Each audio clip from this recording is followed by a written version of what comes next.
What's up and welcome back to the channel. You are listening to Ninja Knight. Make sure you like, share, subscribe, hit the notification bell up above for future uploads. Check out the links posted in the description down below to support the channel and consider joining the channel today. Thank you. So here we have the full reveal of the He-Man Masterverse line from Wave 1, and we have He-Man, Skeletor, Evil Lyn and Moss Man. This is a line that I'm quite excited about, and I have to say it seems like Mattel have certainly gotten themselves together after they lost the DC Multiverse brand from their company and it went to McFarlane. I personally think that this Masterverse line is Mattel's way of saying to McFarlane and DC, this is what we could have done with these figures, this is what we could have done with this line, and they've decided now to just go all in their own line, and it looks phenomenal. I think that might have been the push for them to give us something that is worthwhile. Now, I collect also the Jurassic Park Amber collection, and I have to say, whilst it's a good line, they do use an awful lot of reuse and certain molds then that are quite inaccurate to what it looks like in the movies. This looks quite accurate to what we've seen from the images that we've gotten from the Netflix He-Man Masters of the Universe revelation from prominent soy boy Kevin Smith. I'll talk about that in another video. But here's the action figures that we have released, and I'm looking forward to this. I think that this looks like an excellent line, and I'm definitely going to buy into it. We have He-Man here, we have Skeletor, Evil Lyn and Moss Man.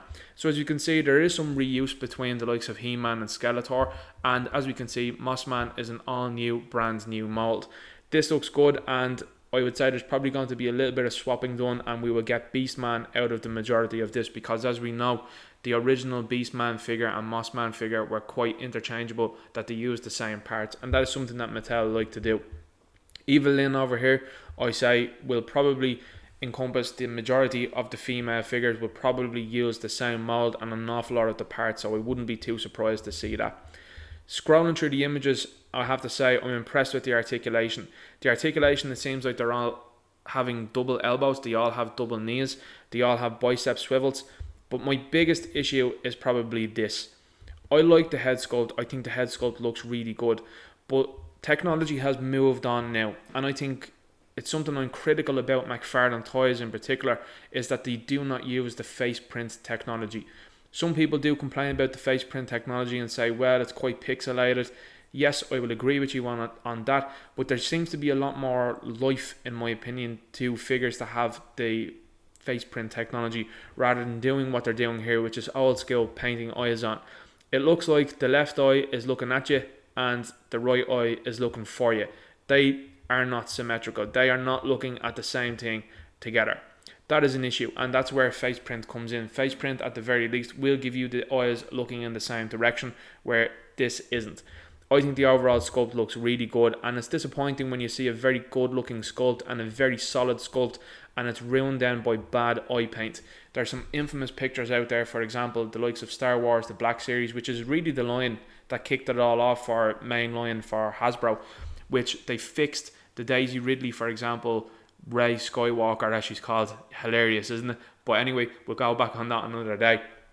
And they started to fix things like that. They fixed Darth Maul, they fixed Anakin Skywalker, and from those figures that were in early releases, they definitely pumped out a superior version than later on when they decided to use the face print. I think it's long due on Mattel's releases. They need to start using face print along with McFarlane.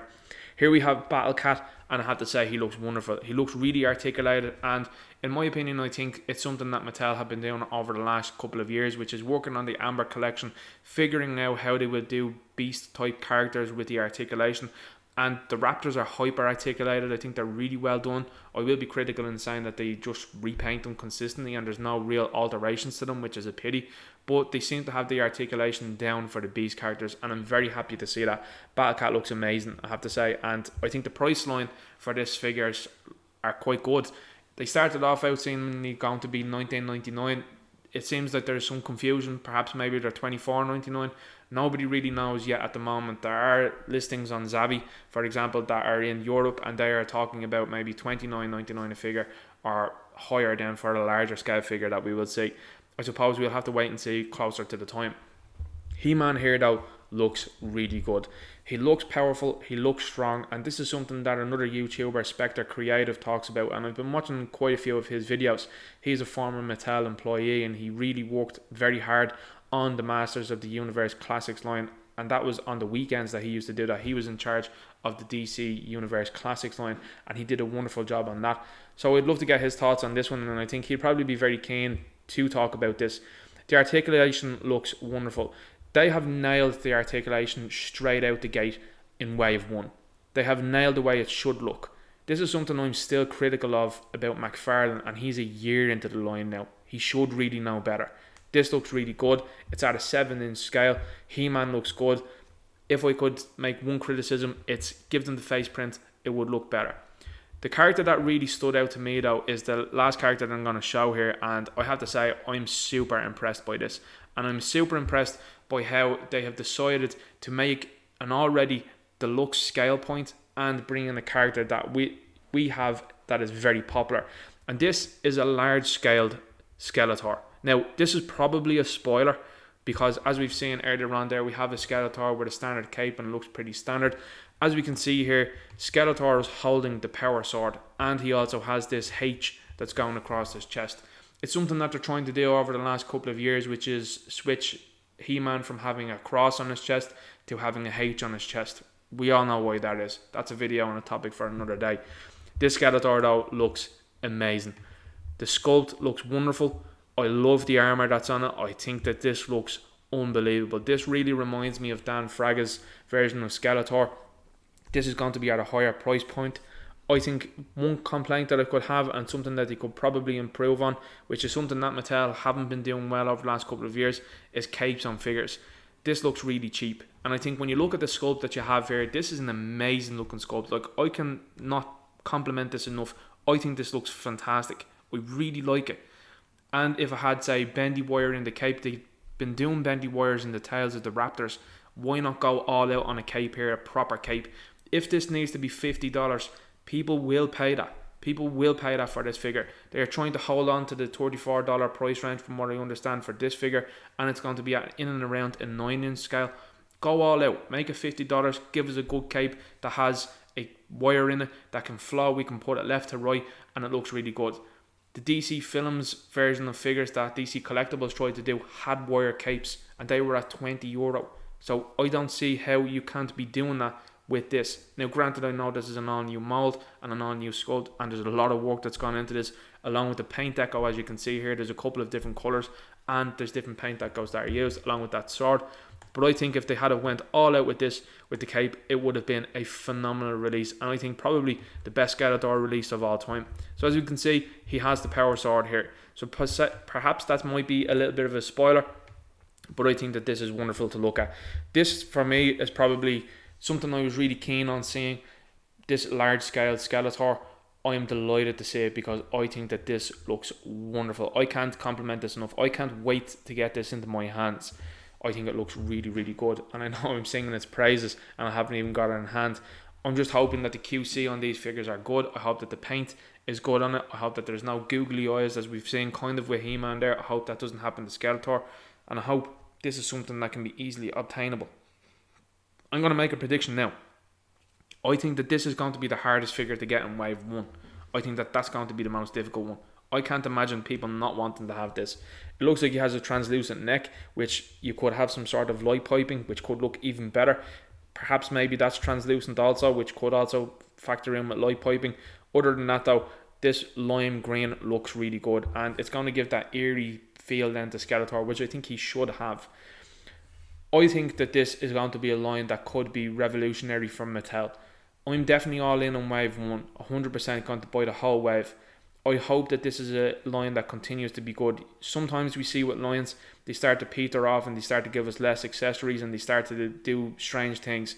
I hope it's a line that keeps with very good characters, interesting characters and characters that we want. And maybe even some reimagining of certain characters in this line. I'd love to see a Drago Man within this line. I would like to see a Chief Carnivus within this line and in this style. It's very reminiscent of the Mike Young 2000X series, which I really like. I would love to see Buzz-Off in this line. These are all characters that haven't really been highlighted that are in the show. I'd still like to see them in this line in this style.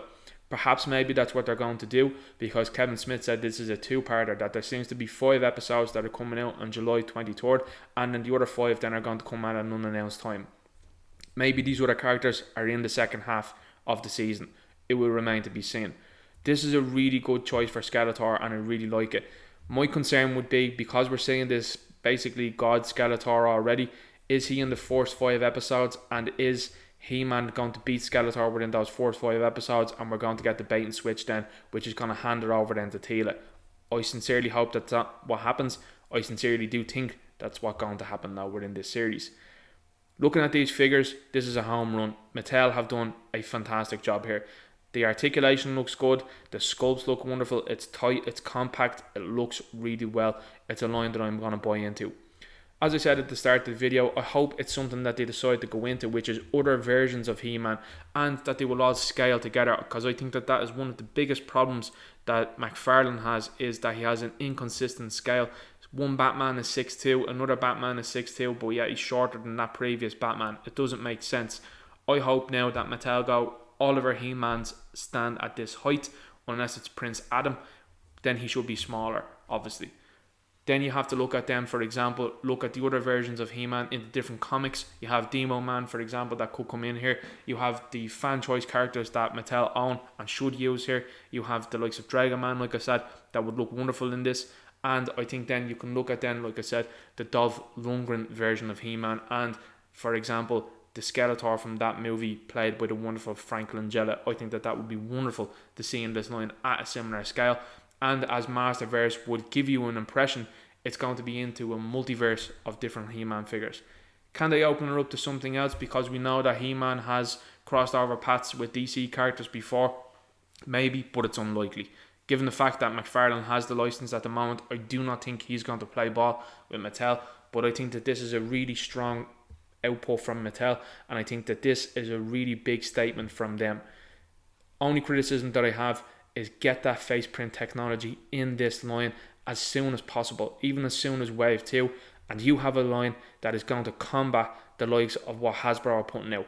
If you put out really strong versions of He-Man and his Masters of the Universe in this line, this is going to be something that will become insanely popular. Believe me, if this is on store shelves and the packaging looks really nice, you're going to have all walks of life that are going to purchase into this brand. This looks wonderful, and I think this is something that a lot of people will look forward to. I'm seeing a lot of comments on Twitter and a lot of hype surrounding the resurgence of He-Man and the Masters of the Universe. All you have to do is tap into what's wonderful potential and something that can grow into something that's going to be really popular in the future again. And it's a regeneration and a reinvigoration for the line from Mattel, who own the brand.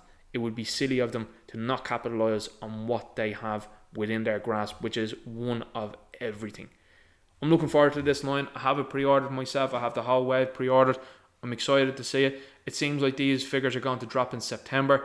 With the way things have gone, it seems like an awful lot of releases are getting pushed forward at least a month. Could we see these earlier than September? It's possible. There's possibly going to be a leaker out there, and there's possibly going to be somebody out there that might get their hands on these figures a lot sooner, and they're going to review it, which I'm looking forward to personally myself. I'm looking really forward to getting these in hand, and I think I can really say that from this video. I'm really looking forward to it. Anyway, I'm going to leave the video there. Make sure you like, share, subscribe, hit the notification bell up above for future uploads. Check out the links posted in the description down below to support the channel. Consider joining the channel today, and I'll talk to you later. Good luck.